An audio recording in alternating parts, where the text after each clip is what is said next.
Hi, I'm Greg Corombos. Welcome to Banking Compliance Insights by Wolters Kluwer, a podcast series from Wolters Kluwer. This series was created to deliver insights on compliance trends and strategies for navigating today's regulatory and risk environments. Today's episode, OCC clears the way. Banks allowed to hold cryptocurrencies, will focus on a recent OCC move to permit OCC-regulated banks to provide custody services for virtual assets. Here to lead our discussion on this subject is Wolters Kluwer Vice President of Banking Compliance Solutions, Samir Agarwal.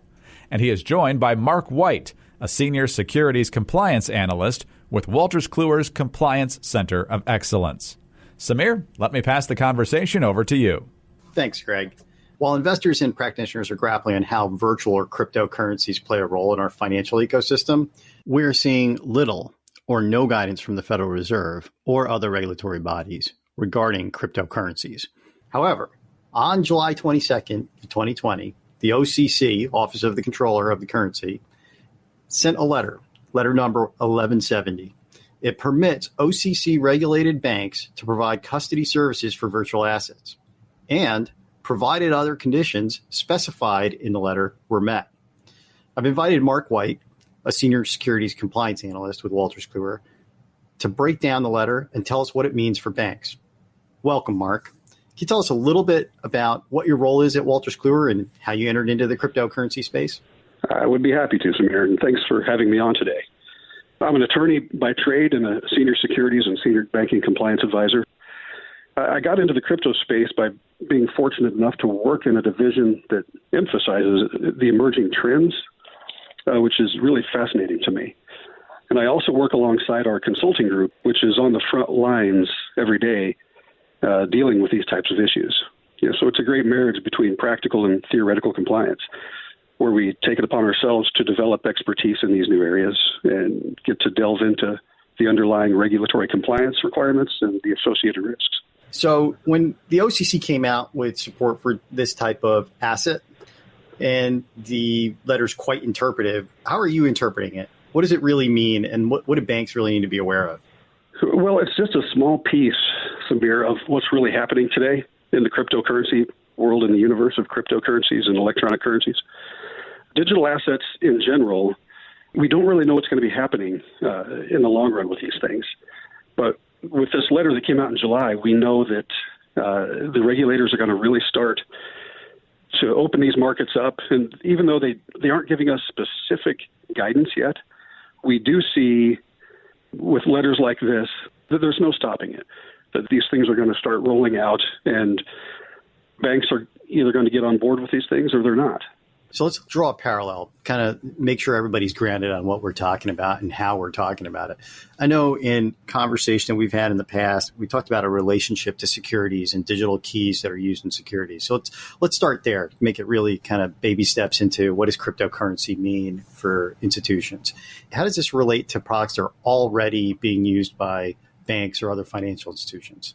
As we all know, banks already, one of their primary functions is to be the custodian of different assets and different asset classes. We know this to be true. And banks have already worked with some digital assets for the last 15 to 20 years with different encryption keys and things like that of that nature. So this is merely an extension of what banks are already doing, but there's a fear that surrounds cryptocurrencies specifically, that banks are having a hard time understanding what a blockchain is, what cryptocurrencies are, and how the regulators are viewing these asset classes and how they're going to regulate them.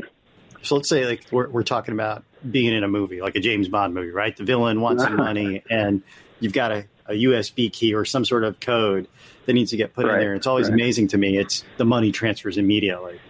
You're saying banks have been doing that type of work for over 15 years, and really this is just another way of doing the same thing? In a sense, yes. Banks have been on the front lines dealing with different types of currencies that require only a digital key to access that asset. So they understand the fundamentals of what it's going to take to allow this to happen. But what we're getting into now is a difference between a traditional digital asset and the new cryptocurrencies that are based on this new software platform, which is the blockchain. What are the scary points of the blockchain technology that we need to be aware of? That's a good question. And even the regulators, I don't think, really understand that. Well, what we have here in July, this letter isn't anything more than some suggestions from the OCC, and none of the other regulators have come out in support of this letter, and they haven't explained what their roles are going to be and how they're going to tackle these issues at this point. But what the OCC wants banks to do is simply get a hold of the OCC, work with them to figure this thing out. They see the writing on the wall that crypto assets and digital assets are here to stay. The marketplace for these things is huge, so they're not going anywhere. And the OCC is just the first one to take the gloves off and say, let's deal with these things. We don't know exactly how we're going to deal with them. We know you have to be in compliance with certain rules and regulations, but let's work through this together. So get a hold of us, and let's see if we can work this thing out. Now, the fear comes from the fact that they don't think that they can trace back through this blockchain who's doing these trades and trace it forward to see who's the recipient of these trades. But I don't think that that's necessarily true.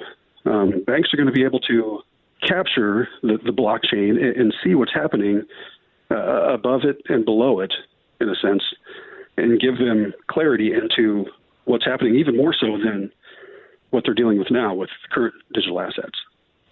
So let's rewind just a little bit and talk about what it means for the banks. So a federally chartered bank, what does it really mean for how they need to adhere to any regulation, and what are the things that they need to be concerned of? Is the OCC going to play an active role once they reach out to them? It's hard to say at this point, but I believe they will, yes.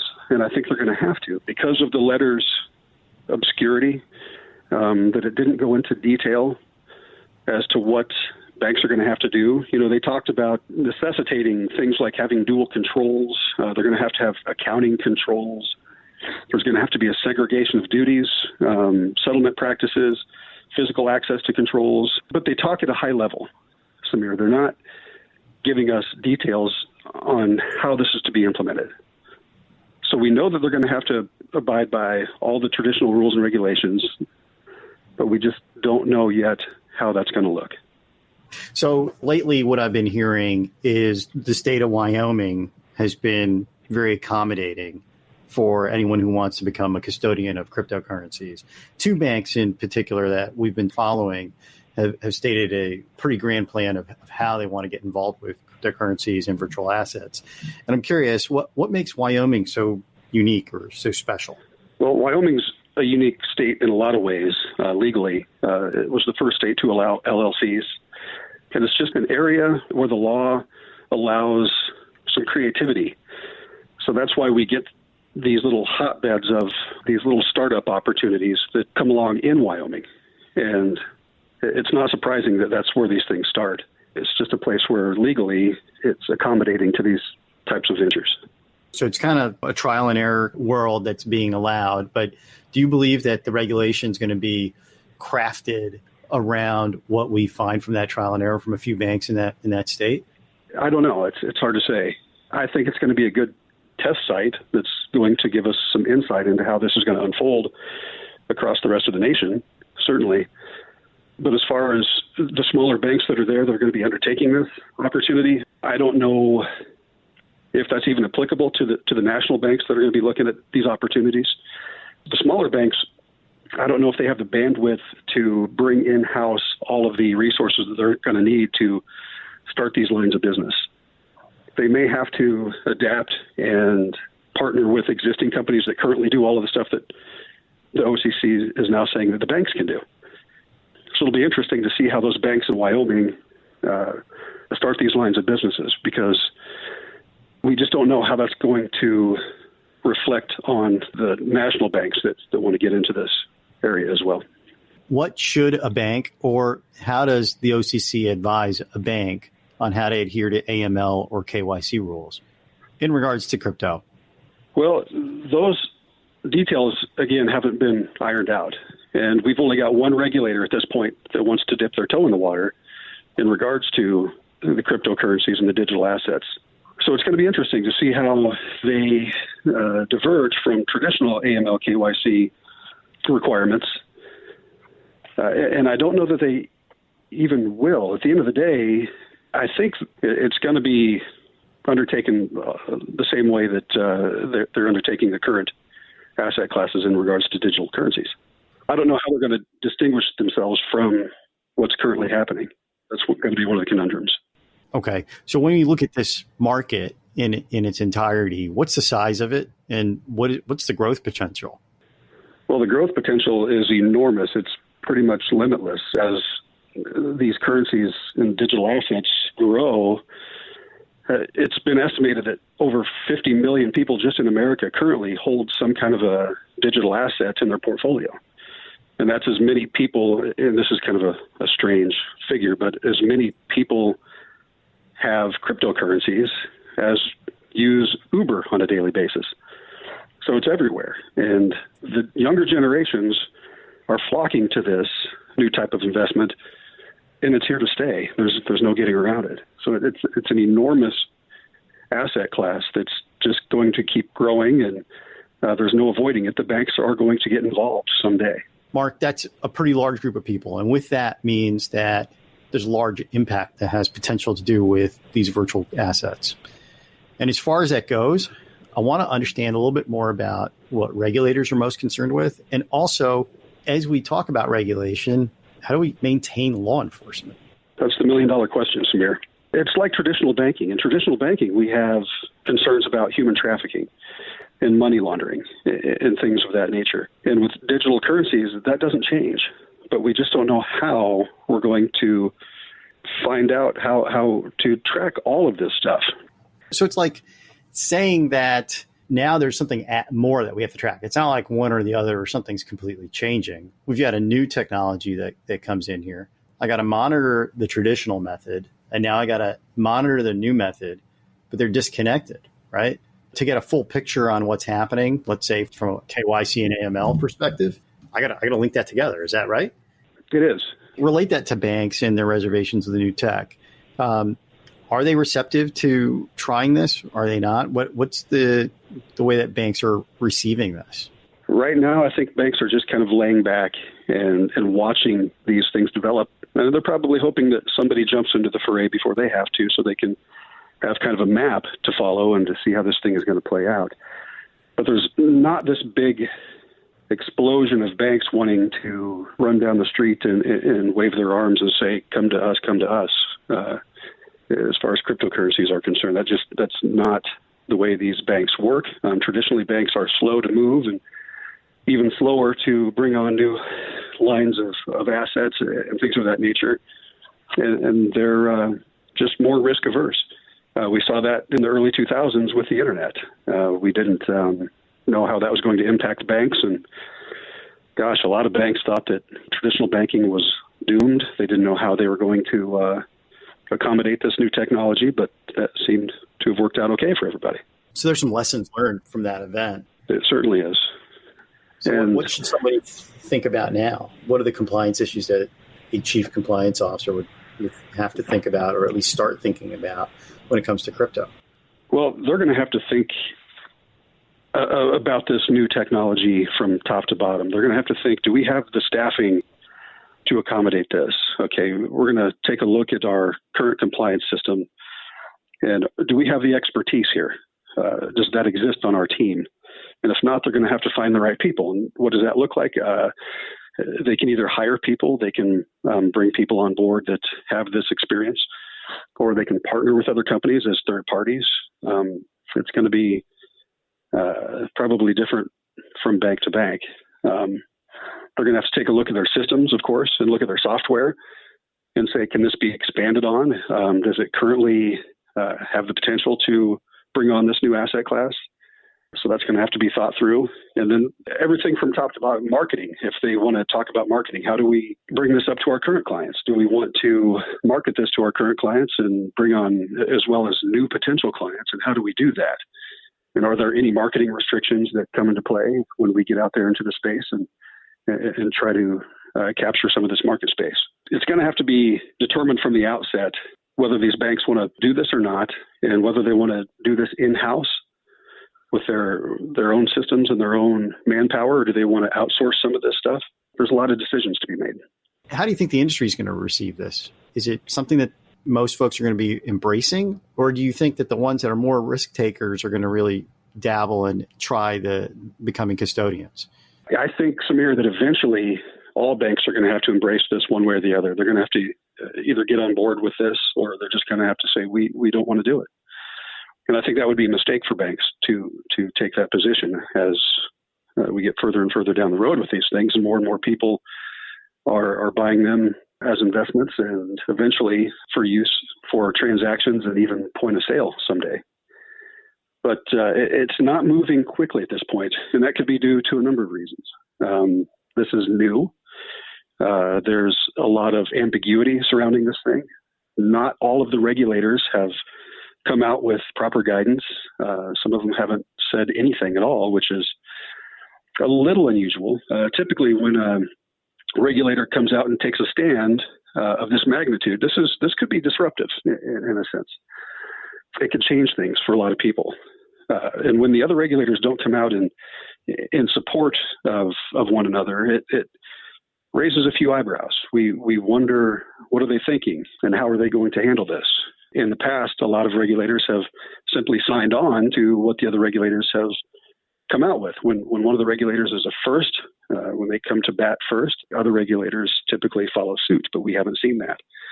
Part of the reason could be because of our political climate. As we know, things are not normal by any stretch of the imagination. Once those issues get resolved politically, we might see some of these issues kind of smooth out in a sense. So I don't see banks clamoring again for this opportunity, but I think we will in the future. That's pretty important when you talk about the political climate. What changed for the OCC? What was like the major thing, in your opinion, that kind of said, hey, they're going to support this other type of asset? President Trump installed a new director at the OCC, and this individual has a background in CoinDesks, in the actual operations of cryptocurrencies. And his background in that was brought over to the OCC, and he quickly made digital currencies his number one priority. And that's when we saw the letter come out in July, and that's where we are today. So it's an interesting dynamic as we move through this election process. We'll see how long he's with the OCC, and if there is a changing of the guard, if there is somebody new to be installed at the OCC, it'll be interesting to see if there's any kind of pullback on what was put out already, and that would be quite the reversal. Let's elaborate on that. That's actually a very interesting thing. And you mentioned something that I think I want to talk about is CoinDesks. Is it fair for me to assume that a CoinDesk is like a central banking agency?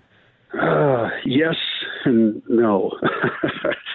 Yeah, because what I want to help people understand, and what we were talking about before was, hey, is this different from another virtual asset that banks already use, right? And there's digital keys already out there. It's just this is a different type of asset. So along with this type of asset is a new concept of clearing, which is through these CoinDesks. It's almost like it's a brand new infrastructure for the money machines of how real currency or assets are being transferred.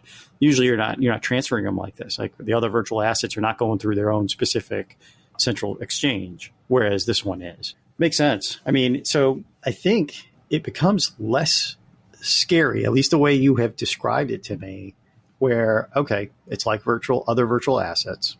That's a plus. Hey, I'm familiar with that. It's been around for 15 years. They both use digital keys. There's a difference from the virtual asset, as in there's a central monetary exchange or asset exchange, and that operates virtually similar to a central bank. And so that doesn't seem outrageous or doesn't even seem like that complicated.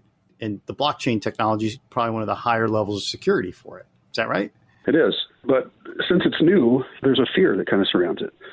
And whether or not that's founded or not, I guess we'll find out with time. But there will probably be some mishaps along the way, but I think banks will get this figured out. I really do. What they're going to have to be concerned about is simply compliance. They're going to have to get it right the first time. I don't think there's any way around that. They're going to need help with that. And I know that the OCC is saying that they're going to help with it, but they're going to need some third-party help with their compliance as well. What are some of the benefits of using blockchain in general, and how does it relate to what we're talking about here?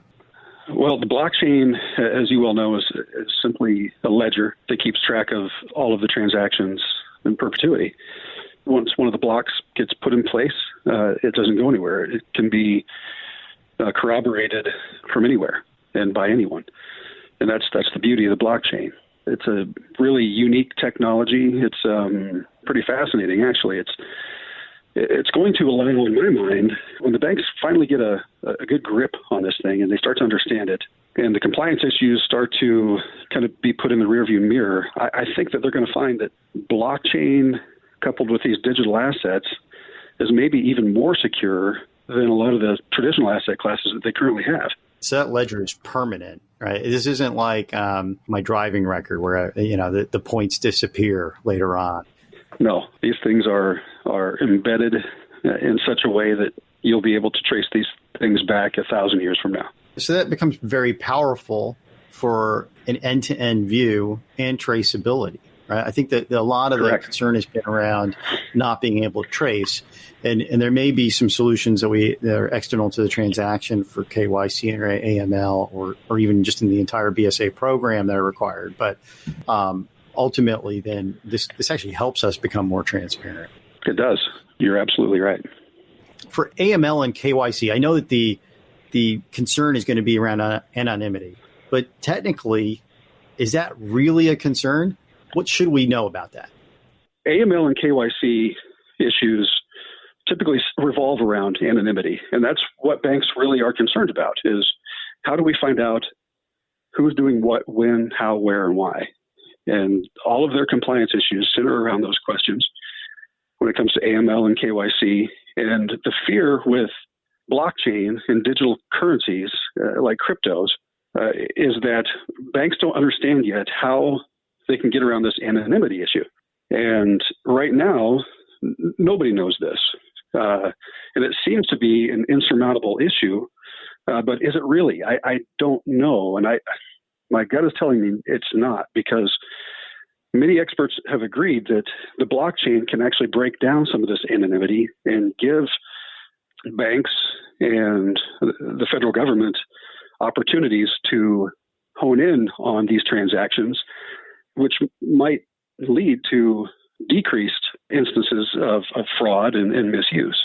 This is all really interesting and new. And I know it seems like there's potential for many new things to happen for both banks, the industry, regulations, and it's something that we need to keep a pulse on what's happening and when it's happening. So from your perspective, how does Wolters Kluwer and the role that you're in now begin to assist banks in understanding and remaining vigilant around becoming a custodian of digital assets?